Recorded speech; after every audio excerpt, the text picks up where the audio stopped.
MTV's Jackass and its 3 successful spin-off movies made stars out of its cast of amateur stuntmen, but that fame was fleeting for some. Cast member Bam Margera lingered on in Viva La Bam, where he relentlessly pranked and attacked his family, as well as Bam's Unholy Union, which documented part of an ill-fated marriage. The Margera era of MTV is long over, but what's the real reason we don't hear from Bam Margera anymore?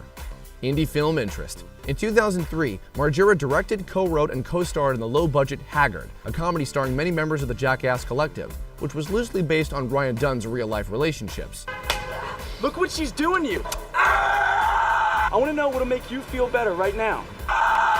In 2007, Margera began filming the sequel Ming Hags. Combined, the 2 films cost just over $1 million and were released directly to DVD. Also straight to DVD in 2008, Margera's holiday comedy, Bam Margera Presents Where the F*** is Santa? Even though the films earned mixed reviews, they weren't enough to secure Margera's acting legacy.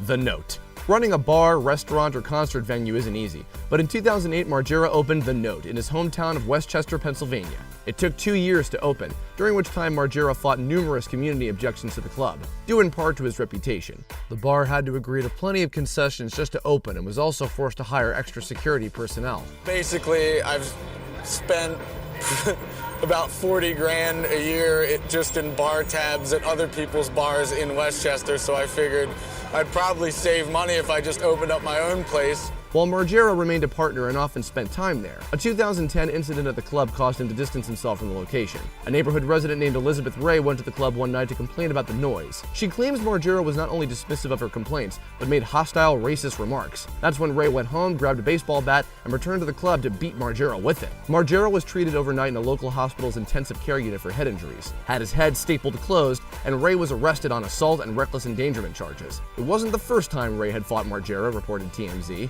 She punched me in the face, filed a police report. What? Then she threatened to kill me twice, filed 2 police reports. What?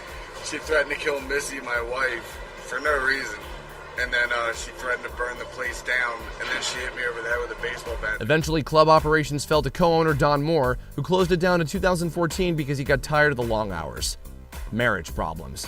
On Viva La Bam, Margera was often seen with his fiancée Jen Revelle, but the couple split up in 2005. A year later, Margera filed a restraining order against her after she allegedly broke into his house. In 2006, he proposed to his childhood friend Missy Rothstein. The events leading up to their wedding became the subject of Bam's Unholy Union, and while the couple did get married, it didn't last. Despite counseling, Margera's alcoholism ultimately destroyed his marriage, and their divorce was finalized in 2012. Bam moved on, and in 2013 he married again, this time to artist Nicole Boyd.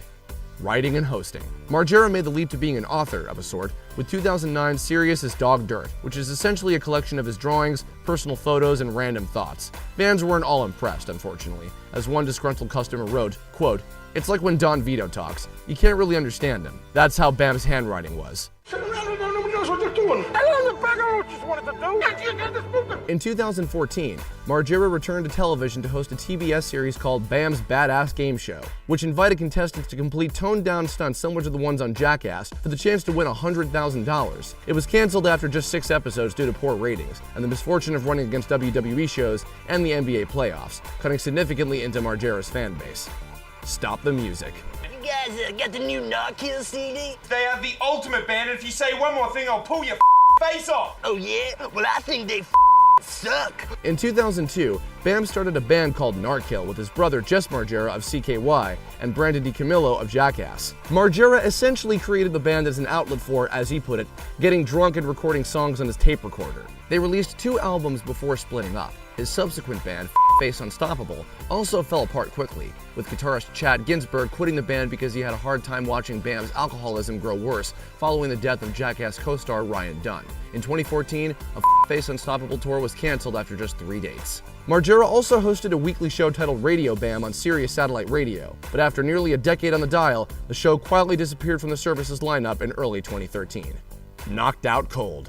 In June 2015, Margera was booked to play the Secret Solstice Festival in Reykjavik, Iceland. Afterward, Margera allegedly got drunk and tried to force his way into the control room. 2 female security guards tried to block him from getting in, triggering a skirmish. Unfortunately for Bam, the Icelandic rap group Glacier Mafia was nearby and noticed the scuffle. The rappers intervened and gave Margera such a beatdown that he was knocked out. Family therapy. In 2015, Margera and his mother April appeared on VH1's Family Therapy with Dr. Jen. After the incident in Iceland, April and Margera realized something had to be done, and she contacted the producers of Family Therapy to stage an intervention, fearing that Bam was going to die. A far cry from the relationship depicted on Viva La Bam, the show reportedly led to Bam sobering up, giving up booze cold turkey.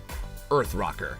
In 2015, Margera announced that he was transitioning from reality TV to its brainier cousin, documentary filmmaking. He released a trailer for a film he claimed to have been working on for 3 years called I Need Time to Stay Useless, about his journey from poverty to Jackass fame and how he dealt with Dunn's death. Margera also planned to include dreamlike scripted sequences about Dunn, to be portrayed by Mastodon guitarist Brent Hines. As of 2016, the movie, retitled Earth Rocker, has yet to be released outside of a handful of test screenings. I don't go out anymore because I hate every I don't care what they're up to. 4 years I wasted sipping on drinks at the bar, chit-chatting with nobodies. Now I stay at home like a hermit. Hopefully it'll come out before too long, and we'll all be saying Viva La Bam again soon.